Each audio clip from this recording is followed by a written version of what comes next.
Okay, let's go ahead and get started. I know it's only 2:01. So as you guys can tell, there's a fair number of people here. This is a follow-up to a webinar that we hosted last month. We talked a little bit about how to incorporate your member recognition awards as part of your broader kind of member engagement strategies and creating what I call a flywheel. We'll reference that a couple times here today. It is a prior recorded webinar and article that we wrote that I'll include with the recap of this one in case you're interested. But as we were talking about that, we had an overwhelming number of people in the chat. And again, please do keep in mind that in Zoom, the chat's always pulled up. So if you've got any questions or comments or anything that you want to offer, please do toss them in there. I'm happy to answer them as we go, or we can save them for the end. But a tremendous number of people talked about how they're looking to increase participation in some way, shape, or form. They asked that version of a question. And so since it was a common enough item, we decided to host a webinar very targeted towards that. It'll be short, simple, and sweet. My goal here for you guys today is to give you maybe 3 or 4 actionable insights and takeaways that you can apply to your programs for immediate results. That's how I kind of measure the success of these conversations. There's one small takeaway that you guys can find valuable, then we all kind of did our job. So we'll get deeper into what those elements are. When we sent this out, we have well north of 200 specific associations signed up. So my gut tells me that many of you are kind of in that same situation. That's why you're here today. If there's other challenges or elements that you guys want to offer or bring up, please do let me know. We'll save those for the end. I'll kind of get into my introduction right now, but I'm very fortunate to work with thousands and thousands of membership-based associations. And so over the course of over a decade, I like to say I've seen virtually everything. And if I don't have any insights or best practices or feedback, I'm sure I can find somebody who does. So your feedback and your information is what kind of drives these webinars. We're a very education, resource-driven company. And so because of that, we try to host as many of these webinars and articles and blogs as we can. And as you can see, there's still quite a few people joining. So with all that said, my name is Kyle. I'm the CEO here at Reviewer. Been doing this virtually since day one in 2012. I think what makes us relatively unique is we actually built Reviewer because we lived a very similar life as many of you. However, we served from a volunteer perspective. So we served as volunteer evaluators or reviewers on a wide variety of these types of programs hosted by membership-based associations. Most notably, we did a ton of member recognition awards, board nomination voting, as part of the foundation arm, a fair amount of scholarships and grants, conference call for abstracts, and things of that nature. If you can believe it, back in 2012, obviously many technologies and platforms didn't really exist.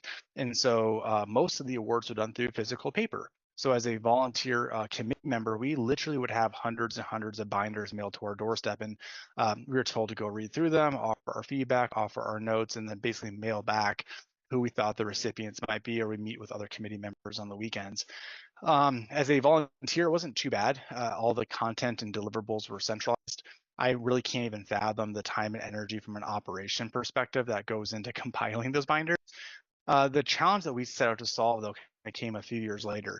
And it's when most of us realized that, hey, you know what, we got to go online. And so what ended up happening is we did 2 things. We looked at, our AMSs, our association management companies and softwares, of what tools or add-on features do they have that could power these programs. And we started to look at external, so things like Jotforms, emails, spreadsheets, Google Drive, all these other tools to manage bits and pieces or elements of these programs. Now, what ended up happening is we elevated the applicant's experience. We kind of lowered the barrier for participation. However, all the other kind of side effects of having to download and export and recompile still held true, and it actually became more cumbersome as a volunteer.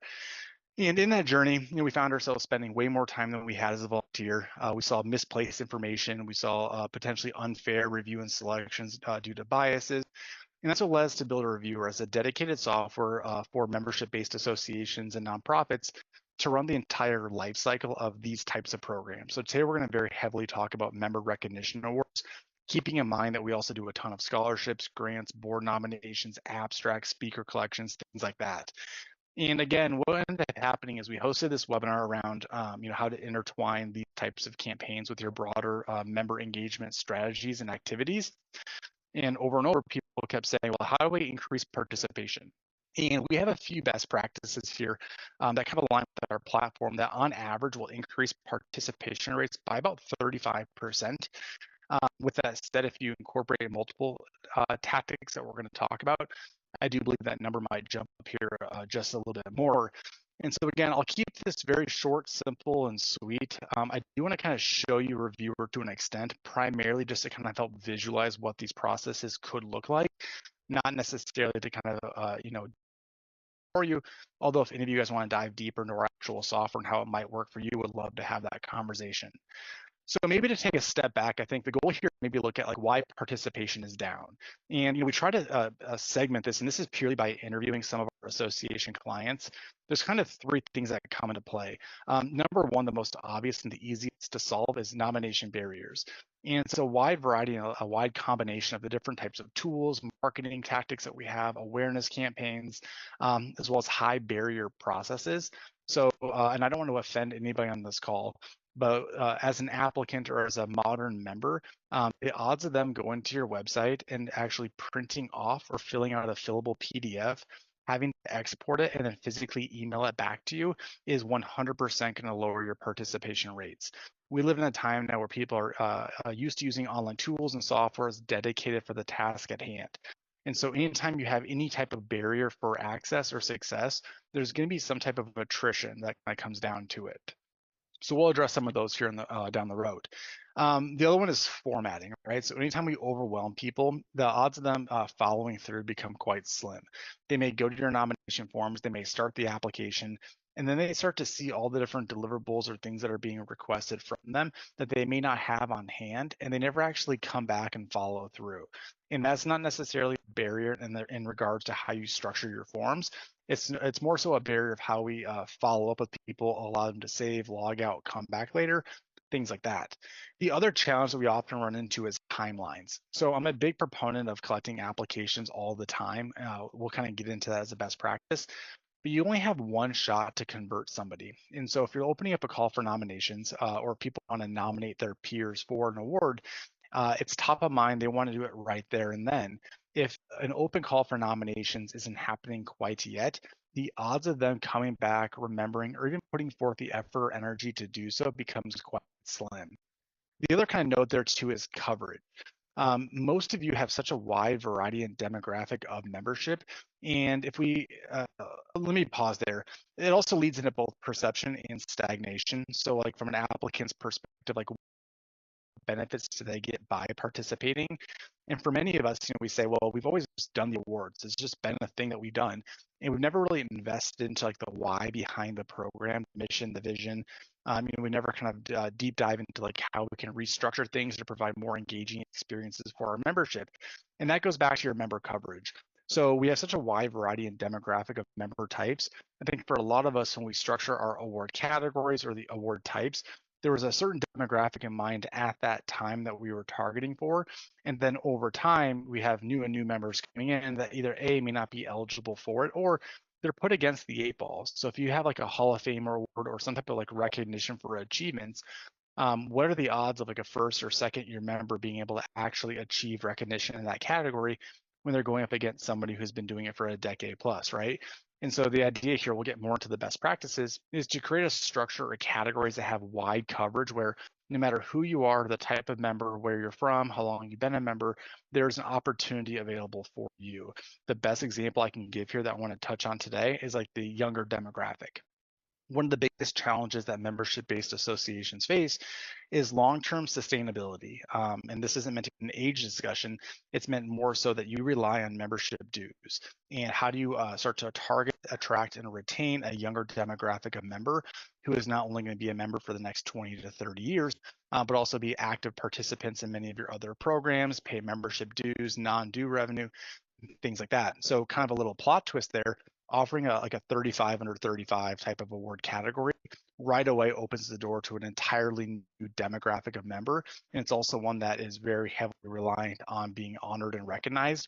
What kind of fills their bucket is potentially very, very different than their other demographics that you have of membership. So with all that said, let's get right into the meat of today's conversation and talk about how we can solve some of these barriers.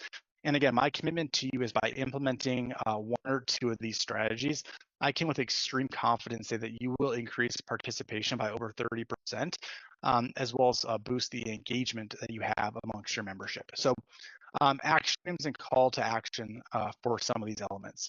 The first one I want to talk about that we're going to spend the bulk of our conversation on is going to be restructuring how you conduct your nominations by breaking it into two separate parallel activities: an open call for nominations by nominators, and then an open call for application by the nominees themselves. Now, to preface this, this does require potentially for many of you a complete restructure of how you think through like how you're collecting your applications and doing the review. So if that's not something you're interested in doing, there's still some really good takeaways and elements from this that I think you can take and apply to your programs. Historically speaking, when we open a call for nominations, that's done one of two ways. There's you nominating your peers or other members or other institutions. And the idea behind that is it stays very private. You surprise the nominees with their recipient. The reality of it, however, is more times than not, the nominator doesn't have clear, accurate facts about the nominee. So your quality of entry is going to be a bit lower. A lot of times they're going to go directly to the nominees and ask for information from them so they can submit their nomination. So it isn't even a surprise at the end of the day when they say they were nominated because the nominator told them that they were nominating them, right? So that's one element. The other element to that is more of like a self-application. So I, as a member, want to apply for your awards. I self-apply. And that in itself has lower volume because it requires a self-application. There's many members that want to be recognized, but they don't want to kind of put themselves forward and kind of self-recognize themselves. With that said, the quality of their nomination is going to be substantially better than if somebody had nominated them. So the idea here is how do you bridge the gap and bring both worlds together? And what you basically end up doing here is you break your nomination process into two. You launch an open call for nominations. That's peer-to-peer because at the end of the day, while your award recipients are obviously the ones that are going to feel the most gratitude, they might have the highest engagement. Just being nominated, right, in itself, just the formula I was nominated makes them feel really, really good, and it gets them more engaged into other activities or initiatives that you guys might be offering. So again, not recipients, but just nominees have boosted their engagement rates. Can make some introductions, but we actually have an association that we work with that does a bunch of member scoring, and they saw just tremendous boosts in member engagement scores off of nominees, not even the recipients alone. So the goal there is to open up a very, very simple, low barrier nomination. Who are you? Who are you nominating and why? That's it. No more, no less.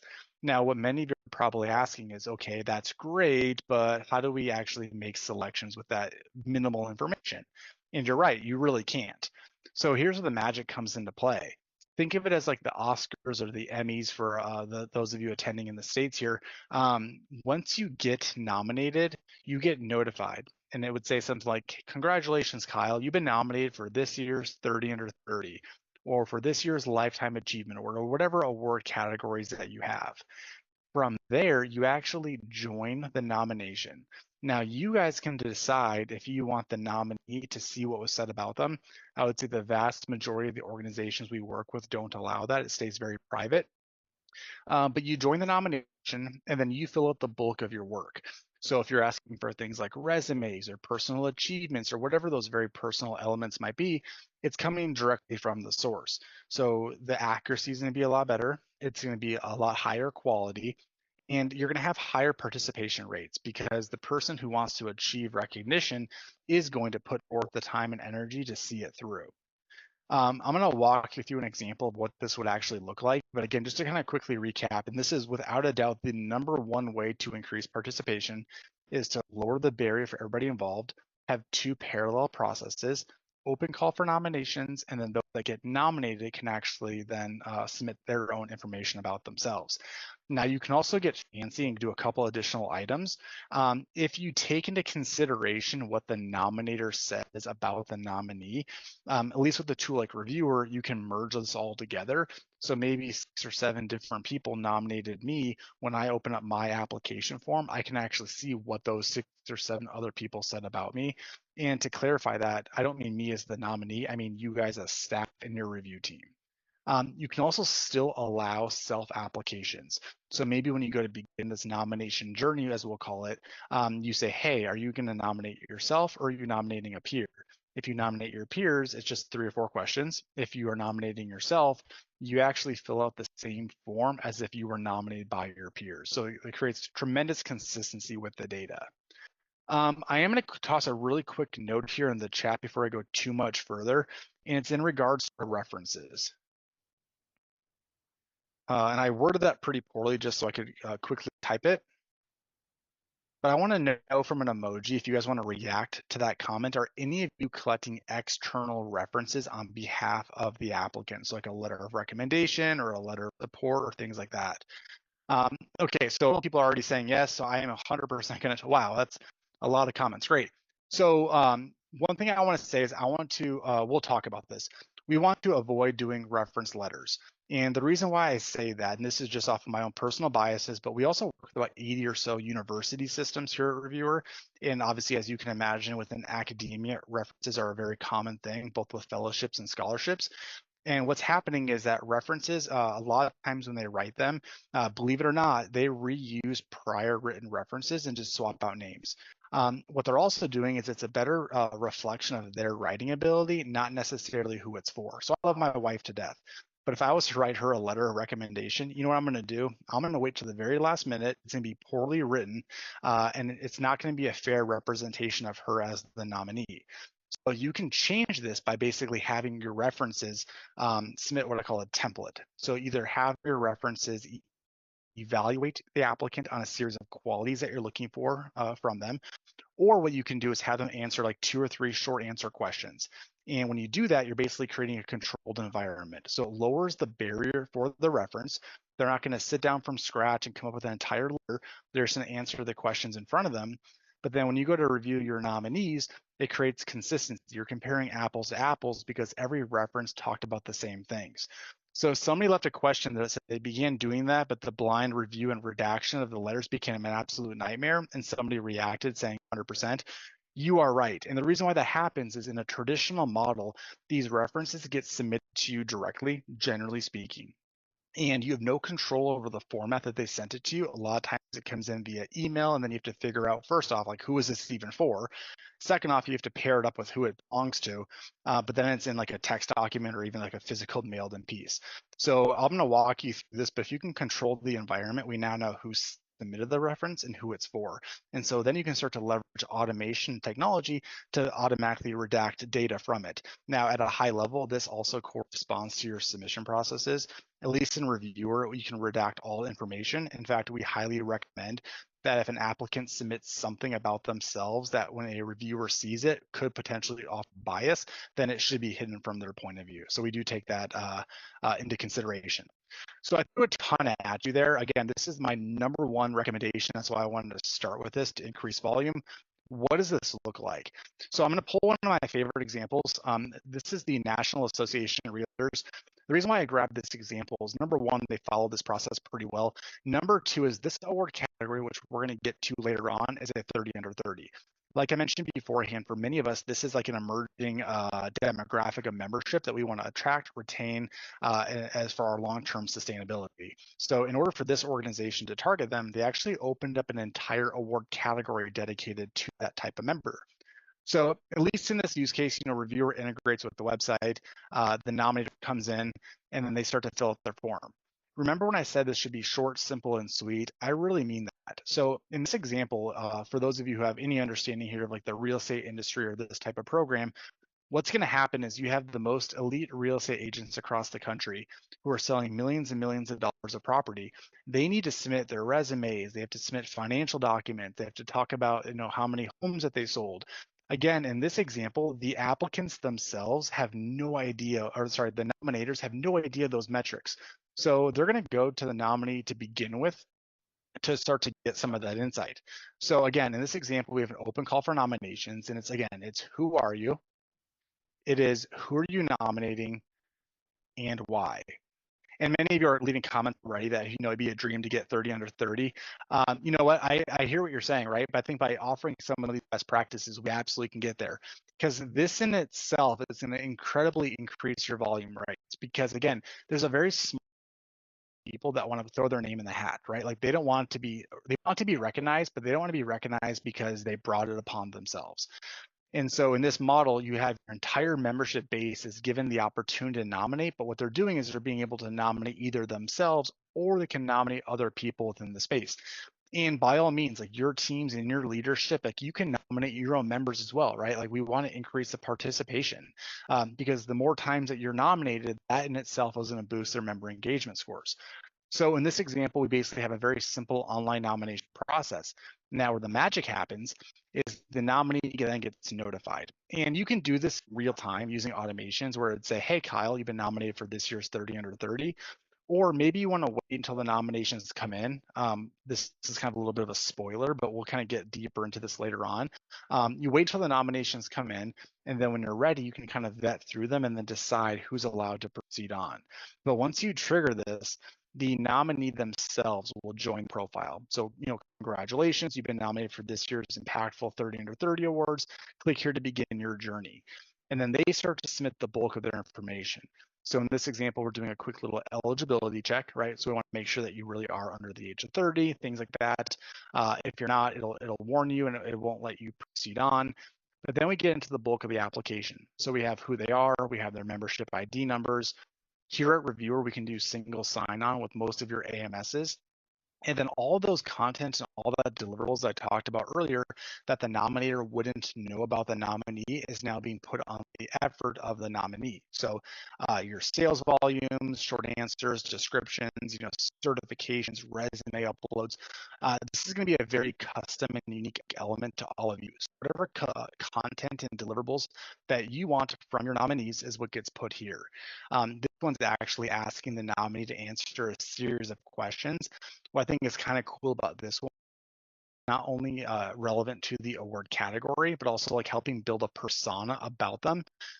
Why this is going to be important is at some point we're going to take this information and we're going to publicly celebrate and recognize potentially our winners, but also maybe just the finalists or maybe even all of our nominees, right?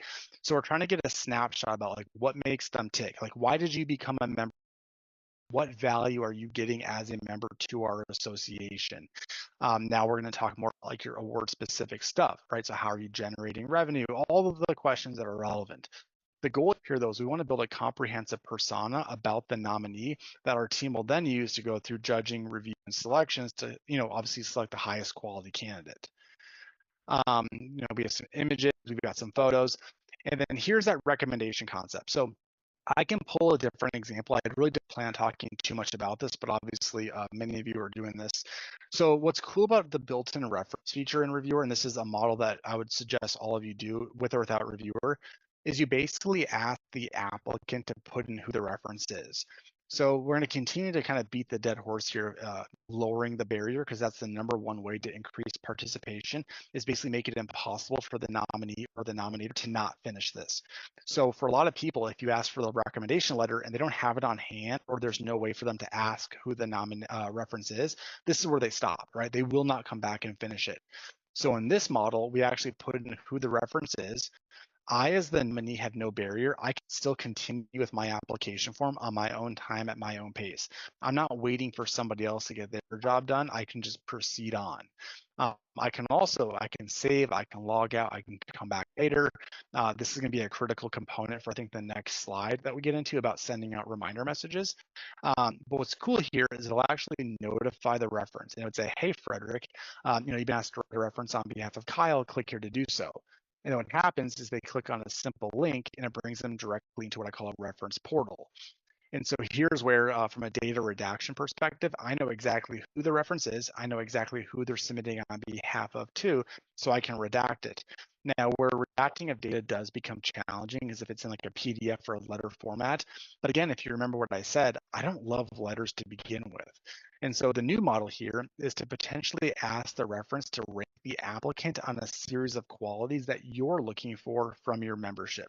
Alternatively, maybe you have like 2 or 3 very short essay prompts that says, hey, talk more about this nominee's leadership or talk more about this nominee's ethics. And again, they just simply answer a series of questions and then they're done.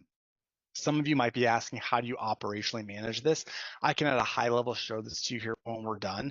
But within Reviewer, what ends up happening is the references and the application and the nomination form and the review and scoring and all communication instantly and automatically get merged together into the applicant profile. So again, my goal wasn't to get too deep into those elements today, although we can talk about it later on. So Without a doubt, this is the number one takeaway for increasing participation.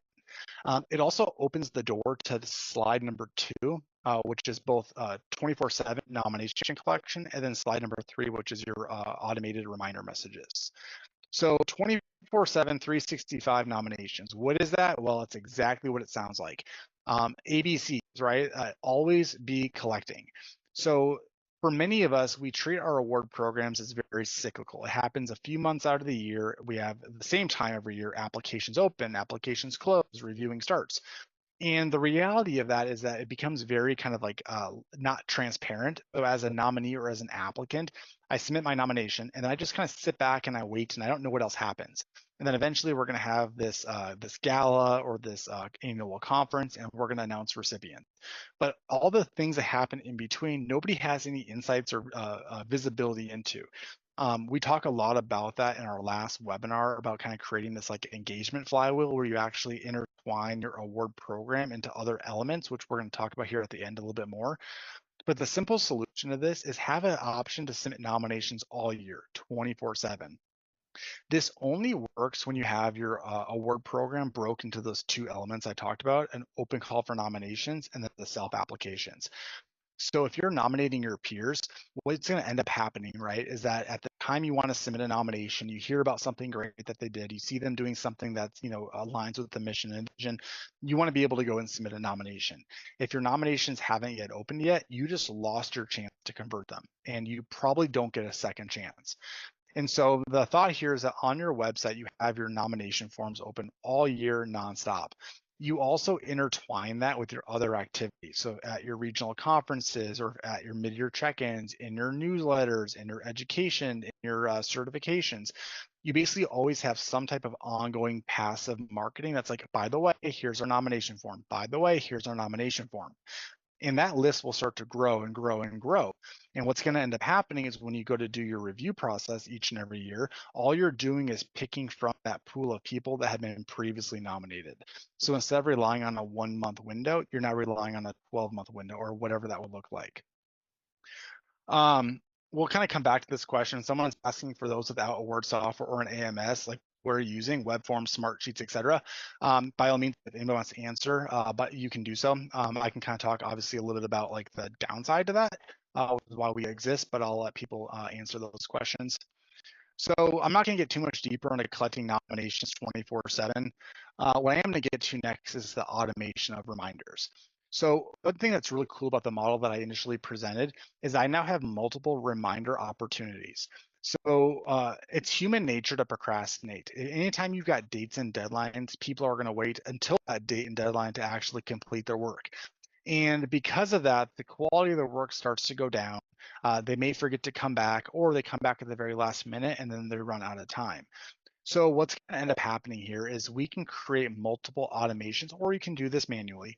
But we have multiple people that we can start to send reminders to. So at least within Reviewer, I'm going to pull up our dashboarding here in just a second. You're able to track in real time the number of people who have started a nomination form and then have either finished it or have not finished it. You can see who they are and how far they made it. So that's on the very top of the funnel. You can send reminders to as many people as you want that haven't yet finished. From there, we have the next conversion opportunity, which is the nominees, right? So once they've been nominated, now it's their turn. I can then see how many of them have started their own personal application or not. If they haven't yet started it, I can send them reminders. If they have started it, but they haven't finished it, I can also send them reminders. Now, where this works is I can also send reminders to the nominator. I could say, hey, Susie, you nominated Kyle for this year's 30 under 30. We just wanted to let you know that they haven't yet finished their application.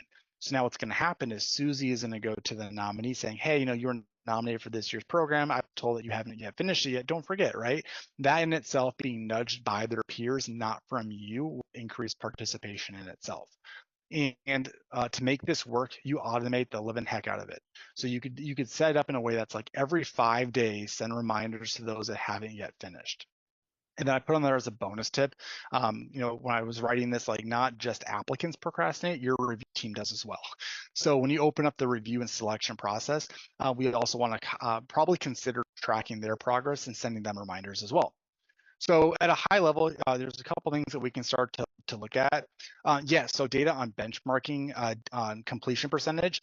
What I can tell you is with automation and sending out those reminders, we're at about an 80%. So 80% of people who start applications and go through some form of a reminder will convert. And that's where I talked about how by intertwining reminders with the dual nominator-nominee process that you can raise your overall metrics by about 30 to 35% right away. And that's a metric that I stand very confidently by. So going to those reminders, just to kind of visualize this, I'm also going to kind of really quickly talk about the question that came in around like using Jotform or Wufoo. These online form tools that either integrate with your AMS or stand standalone, they absolutely elevate the experience for the applicant. Where you're going to start to run into problems is once these applications or nominations come in, what do you do with it? So a lot of times what you're going to do is have to go to Jotform, find the submissions, and then what happens is you're downloading and you're exporting. And now you're living in PDFs, you're living in databases, and you're living within spreadsheets. Whenever you layer on top of that deliverables, so file uploads, nomination letters, references, now you're taking the exported form from Jotform and then trying to recompile it with all the other data that you collected. So obviously a ton of time and energy goes into it. It's also a room for human error. But then where things start to really fall down is that at some point your team has to review those nominations. And so how do you then take a spreadsheet full of data or a PDF and give it to them? And what ends up happening generally is that you either email it to them, you put them onto Google Drive, or you put them in your AMS, and then they in themselves have to go and download a bunch of stuff, fill out more spreadsheets with the scores, and send it back to you. So I'm not going to beat a dead horse here today on like the benefits of reviewer for that, but that's kind of where like the comprehensive all-in-one comes into play. What I do want to show you is a dashboard. So all of you would ultimately get some type of dashboard that basically shows you how many submissions have you received and where are they within their journey? So for example, are they done, not done? If they're not done, who are they? How are they made it? Why? Are they a nominator? Are they a nominee? Is it both of them? And since we have these metrics, you can basically target them and send them as many reminders as you want via email templates, automation, or personal outreach. Somebody asked about more on that completion percentage, like how many reminders to which audiences. So you really can't over remind people because we live in a time now where virtually anytime you start something, you get reminded until it's done. Think of it as a chance for conversion. Nobody's going to complain about getting too many reminders. They may complain if they get reminded once they finish, right? So be careful with who you're sending reminders to. What we typically recommend is in reviewer, we want you to send an email right away as soon as somebody starts a nomination. So basically thanking them for starting their application, both the nominator and the nominee. The benefit of that email is it basically kind of sets the precedent that you know who they are and that they're going to finish. In that email, you can also offer resources. So here's some examples of nominees that we've received in the past. Here's what we're looking for, dates and deadlines. And then from there, you're going to basically send an email 1 week. And this depends on when they started. So to be very clear, your timelines are going to change how close they are to the deadline. But basically 1 week later, if they haven't finished it, they get another reminder. 1 week later, another reminder. And then leading up into your deadline, the last 2 weeks, you generally want to send a reminder every 3 to 4 days, and then always the day before and then the day of. So on average, it's about 6 to 7 reminders that they may get if they haven't finished. Now, to be clear, you can measure the conversions where many of them only need 2 reminders until they finish up. I would not overwhelm your nominators with reminders. So what I would generally do is 1 week before your deadlines, remind the nominator that, hey, your nominee hasn't yet finished. And then the day of, I would send them one more. So probably 6 or 7 to nominees, 1 to 3 to the nominators. Okay, so we talked about the reminder messages, obviously, and things like that. We talked about the collecting of the applications 24/7. The next thing that we want to look at here is category development. So this is the one that's often underlooked. So for many of us, we launch our award categories, and when we do so, we kind of alienate some percentage of our target market or of our membership base, right? So this is more of like a self-reflection question that we have to kind of look at, but it's basically looking at like what are your core mission and visions of your association, and then how do you start to segment out the different types of members that you have. From there, you can start to brainstorm the different types of award categories that basically has coverage for all types of members, right? So no matter what member you are, there is a award category that in theory that you're eligible for. Now, that doesn't mean that you're going to be obviously selected to that category. It just means that you align with it and that either you can self-nominate to it or somebody else can nominate you. So very obvious examples, lifetime achievements, 30 under 30, diversity, innovation, technology, chapter excellence. You can go kind of deep into that. What I basically did is I pulled this little matrix of 4 sections. So mission aligned, so you can have questions that align with your mission. Industry related, so like one of my favorite award categories is you guys are obviously serving a demographic of member. You provide resources to them. What are the 3 to 5 biggest challenges that your membership faces, right? Your members. And then ask your members to demonstrate how they're solving those challenges, because what you can basically do at that point is take the nominations, even if they don't get selected, and use those as kind of playbooks or battle plans that you can then send out to the rest of your membership to help them solve their challenges, right? So questions, engagement goals, so year-round touch points, behaviors, and then of course like member needs. Remember, again, as you develop your award categories, we want to have as many award categories as we can. We don't want to go too many, but we basically want to create an ecosystem that promotes both diversity amongst your applications, as well as trying to get complete coverage of all of your different types of members that you have. So you can kind of see here, this is an example of how you might structure 5 different award categories, one of which would be future focus. So you're basically targeting a younger demographic of member. So that's your 30 under 30, your rising star, your new member of the year. Diversity and inclusion, so bridge builders, inclusive leaders, things like that. Community impact, I think this is often that goes under acknowledged as well. So like volunteer of the year, service champion. If you are a chapter or national or international based organization, recognize chapters for growth, for innovation, for doing something unique, for marketing, and then of course innovation. So this is the one I talked about, how you've like a disruptor award. Maybe you want to honor members for using technology, or what I call a creative solution.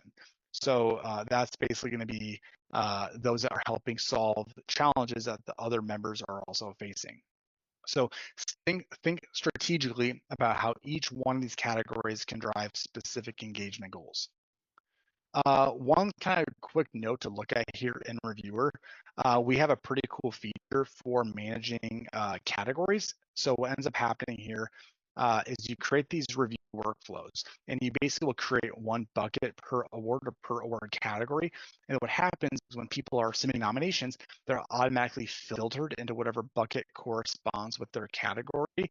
And then for many of you, if you have like committee-based judging and scoring, what you can do is you can assign those buckets to your teams.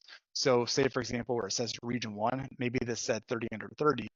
Whenever Simon, Paula, and Mark come into Reviewer, they can physically only view the 30 under 30s. Where at the top, whenever Sally, Sue, and Steve, when they come in, they can only view the Innovative Chapter of the Year award. So it's a way for you to segment your applications, filter, categories, find, and then of course at some point pair them up with your review team. Again, we're not going to get too deep into those elements. That's probably going to be a future webinar. Just kind of keep that in mind. So one of my favorite things is engaging your members in the selection process. So no, this doesn't have a direct impact on increasing participation, but it does have an indirect impact on it. So one of the biggest challenges with an award program is members feel relatively alienated. Unless they were nominated or selected, they don't feel like they participated. They may come to the gala, right? They may come to the conference, but they don't feel like they actually had any pull in it. So by engaging your broader membership to participate, they in return may or may not self-apply or nominate somebody else, maybe not that first time because it's too late, but absolutely the next year. So one really cool thing that you can do is you can take your nominations and you can publicly celebrate them and actually ask your broader membership to cast a vote. Now, to be very clear, the core review and selection process from your awards should be internally driven, right? You've got your own staff, you've got your leadership teams, you've got your committees. I would also argue that you likely want to leverage prior year award recipients and put them on your selection committees. They're the ones who are using rubrics and scorecards, they're reading through the applications, they're making the final say. What you can, however, do is you can have your broader membership cast their own vote for like a member's choice. And of course, this stays very private, right? Like nobody has any idea what members voted for them or not. But you basically have two winners. You have the 30 under 30 award winner, and then you've got your member's choice favorite. And what's happening now is literally every one of your members has the ability to impact the results. What's also really cool about that is you can showcase the incredible things that your members are doing. So you don't necessarily have to do member voting if you don't want to, but the concept of taking nominations and then publicly showing them to your membership allows them to see who's being nominated, the cool things that they're doing. It may provide like an incentive or motivation for them to throw their own hat in the ring. But it's also a really cool way for you to celebrate the finalists and or the recipients themselves. So to kind of show you what that could look like, it looks something like this. So what ends up happening in Reviewer is every one of your nominees basically has a profile, and that profile holds on to all of the information. So who are they? What are their achievements? All the elements that came from the forums, right? So the public showcase page is a synopsis of that. It's who are they, maybe some type of thumbnail or image, and then like a high level abstract of who they are. So again, two things. What I would recommend doing is taking your finalists, so X number per category, or just take all of your nominations and put them on this page. So people can go here, they can sort, they can filter, they can read about them. And when they open them up, they can view a public profile. So to be clear, like not all of the data in the nomination form has to show up here, nor do I recommend that. You want to keep this very, very short, simple, and sweet. So who is the nominee? Why were they nominated? And here's like 3 or 4 hard-hitting facts that they wanted you to know about to kind of help build a case about themselves. So your public or your members can come here, they can read about, in this case, Ryan, they can look at image galleries, they can look at photos, and then they can simply cast a vote. And now you have 2 different mechanisms for voting, public voting or your member voting, and then your internal staff. In the system, you just tabulate the results of the 30 under 30 or whatever your award category is, and boom, there's your other recipient. This also works really well by turning off the voting. And when your award programs are done, kind of a raise of hand, like how many people on your websites have a list of prior recipients, but that list is basically just a bunch of names. And then the year that they were awarded. So what you could instead do is you could take the profiles and then you can kind of revamp how that looks visually. And if I go back a couple of pages here, like what if this instead had a drop down that said 2023, 2024, 2025, or it had the award category and then it has kind of this like higher looking quality results. And so anybody who wants to go back in time to kind of get an idea for who your recipients were could see them. Plus, any new nominations that come in, they can kind of go here to get a better gauge of like how these people achieve their success. So I'll just kind of leave it at that. This is not intended to be just public voting, but also going to be showcasing your recipients. So somebody asked a question on how secure the submissions and entries are, sometimes potentially confidential. So to answer your question on that front, I could go off forever about data security and compliance. Everything that we talked about is going to be unique to you guys, right? If you are, so for example, we work with a venture capitalist company, right? And they're collecting private proprietary information about startup companies. Like that's never going to go on a public showcase page. Right? It's just not part of their initiative, right? On our end, we're a SOC 2 Type 2 compliant company. Not that you really care or know what that means. On our end, we are at the highest level industry standard for data security and privacy. So we can take in confidential information, we can store it securely. You guys have an infinite number of access controls, so you can kind of figure out who you want to see what and when. So on our end, yes, it's going to be very safe and secure. You can redact the data, but yes, keep that in mind that like some of these concepts, like your public voting, like won't be relevant if you don't want them to see that. Now, with that said, you might have elements from that application form that you do feel like could go on the showcase page. So everything that I just showed you, you can customize. So say, for example, you have 100 questions in your form and you only want 3 of them to show up there, then you just target those 3 and all the non-sensitive stuff, right? Or all the sensitive stuff can stay there. So the last thing I want to talk about, and I'm going to go through this pretty briefly, is what I call the member engagement flywheel. We hosted a full hour and 10-minute conversation last month about this. I will send you all a link to the recap. But one of the biggest factors that impact participation is burnout.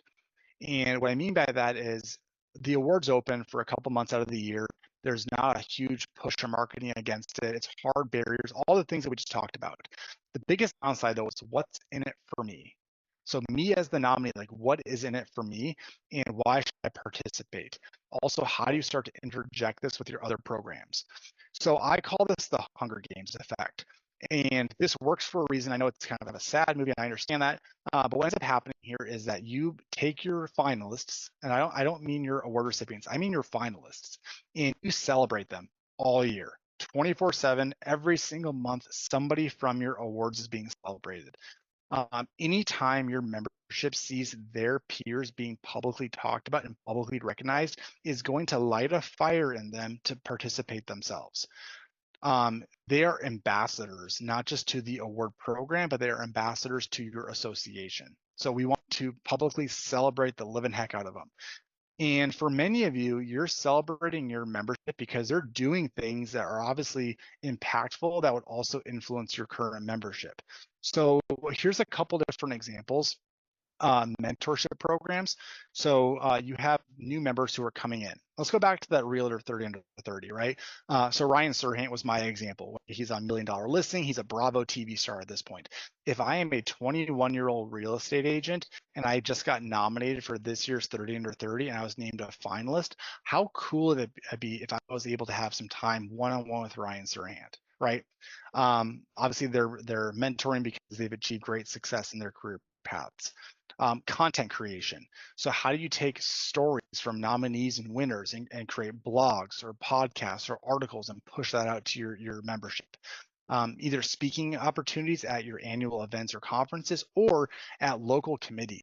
So maybe have them hold roundtables. So I, as Ryan, was nominated for this year's XYZ award. I was nominated because of these metrics. I am now going to host a small little 1 hour Zoom call talking about why I was nominated because obviously I'm solving a challenge. Also become alumni within your network. A couple other examples here for you guys. I am going to show this afterwards again. It's basically taking a calendar view here, and then instead of having your awards be just 1 or 2 months of the year, start to then tie it into your roundtables, mentorship, networking events, professional development, as well as content generation. I would argue that one of your biggest strengths is your content creation. Many of you guys are pushing out blogs, interviews, Zoom calls, podcasts, video series, spotlights. Let that content be pure written. It's going to have higher engagement as well as higher quality. So who better to do that than your finalists? So again, here's a couple more examples that I kind of talked about. So professional development, roundtables, you name it. Somebody said that since their judging is blind or redacted, they can't be promoting who the finalists were. Yeah, that's very true, right? So in that case, you absolutely can't. You'd have to wait until the review process closes. And then at that point, what you can do is you can use your winners as who you're going to be promoting, and you could potentially backfill it with here are the top 30 since the results are in. You can do things like that. So I'm going to go ahead and just pause there. I know I ran through a lot of stuff there again. My gut tells me that doing the dual nominator nominee process in combination with the automated reminders will increase your volume by over 30%. You layer that on top of the 24/7 nomination collection, you're already going to be in a much better position. And then those other elements talked about, trying to engage your broader membership and integrate your awards into other initiatives like your conferences and your roundtables will also boost participation. Follow up to this, we'll send out a recap of today's conversation. We'll give you some kind of raw action items or tangible best practices. And then as long as I don't forget, I will also send you guys a recap of the member engagement flywheel. We went really deep on that conversation around how to interact or how to integrate your awards with other programs that you're offering. Again, the idea is every program that you offer is an engagement touch point with your membership, and each one of them supplements one another. So again, it's a flywheel. It goes 24/7. As one grows, they all grow. So yeah, I'm going to run through the comments here. I think for the most part, we answered them in real time, but I'm going to quickly glance to see what I missed. And then as I'm doing that, if anybody has any questions or comments or things that they want to offer, please do let me know. I do want to kind of toss in one last element here. So I know there was some conversation around like using Jot form or Wufoo forms as a way to collect your nominations. I want to just really quickly show you like what the light at the end of the tunnel looks like. So again, in that model, what you're basically going to do is go to your form site, Jot form, Wufoo, you name it, and you're going to have to start to export and download a bunch of submissions, and then you live in spreadsheets. In Reviewer, you can basically sort and filter a menu. So you have basically a menu of all of your members who are participating. From here, you can simply click into their name, and then it opens up their comprehensive profile. So in this case, I've got Ryan. Here's all the information that we collected from Ryan, who he or she is, their short answers, their photos, their videos, their content. Off to the right, I can actually communicate one-to-one with them. I can leave notes about them. I can check out all of their file uploads. So this could be their references, it could be their file uploads, like resumes, whatever it might be. If I press view, it actually embeds the files directly in the system. So I never have to download and export and leave the system. And then this becomes incredibly valuable because what happens is from here, you can start to create your review workflows. So either award categories, stages of reviews, phases, committees. Again, don't even get too deep into this. What's cool about this is you can actually take buckets of applicants and then pair them up with your review committee. So I know there's still like 65 people here, so hopefully there's some value in this. One of our metrics here at Reviewer is if your review team are volunteers, they generally on average cannot look at more than 20 people. It's a very, very small number, but their energy will fall off pretty dramatically. So they quite frankly can't give the same time and energy to number 35 as they gave to number 1. The first 10 applicants they review will always be scored on a different subjective scale. So to solve that, what you can do is you can take all of your nominations and then bulk assign them out. So you could say, hey, I want every nominee looked at 3 times, or I want my review team to look at no more than 15 people, but no less than 10. And then within Reviewer, the system will equally and randomly assign submissions to your staff. So then from there, when your review team comes into our system, they basically get this menu of their own. It shows them all of the nominees or redacted list of nominees. They can then simply open them up, and then they get a split screen. So half of their page is going to be the nomination packet, so forms, files, notes, you name it, and then the other half of the page is going to be your scorecards. So your review team can kind of side by side, read through the application, log their comments, log their scores. They can jump back over here, look at the file uploads, and then once they're done, you guys will get this leaderboard, and it will show you in real time, literally every nominee, who reviewed them individually, collectively, totals and averages. And from here, you can start to leverage this data for your decision-making process. So threw a ton at you there in about 3 minutes, but when we're using our AMSs or our integrated form tools, these are the types of, automations, workflows, and tools we often will start to lose sight of. And when I structure an award program, I like to think about it from 3 perspectives: the awardee experience, the operations experience, and then the review and selection experience. And as much as we want to save you guys time and energy, which we absolutely will, you quite frankly don't matter that much. I know it's sad to say that, but your applicants and your review team make up such a high percentage of the participation. We want them to have such a memorable experience that all of our time and energy should be focused on that. And your operations become a byproduct of streamlining some of the tools. So with all that said, I'm going to quickly glance through these questions. So yeah, a lot of people doing reference collection. So I'm glad that we talked about that. Some of you are saying that you submit their references via their application. Yeah, that's totally fine.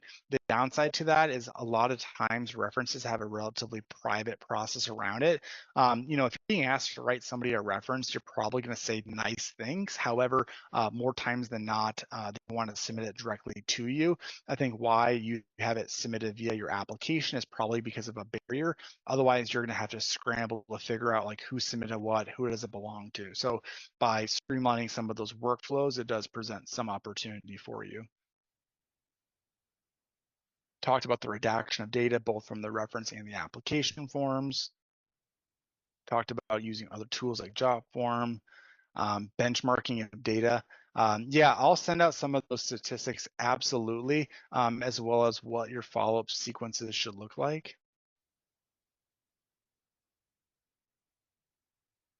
Yeah. So I will hang out for as long as you guys want for any other follow-up questions that you might have. It can be about the platform. It can be about, other challenges that you guys are currently impacted by. Again, I'm very fortunate to be in a position where we have thousands of organizations that we work with. And so the challenges impacting you are not unique to you. So if there's anything else I can provide of value, just let me know. All right, everyone, it looks like it's getting pretty cool. So I'm probably going to shut it down here again. Thanks so much for joining today. Keep an eye out for that follow-up. And as always, if there's anything I can do for you, please let me know.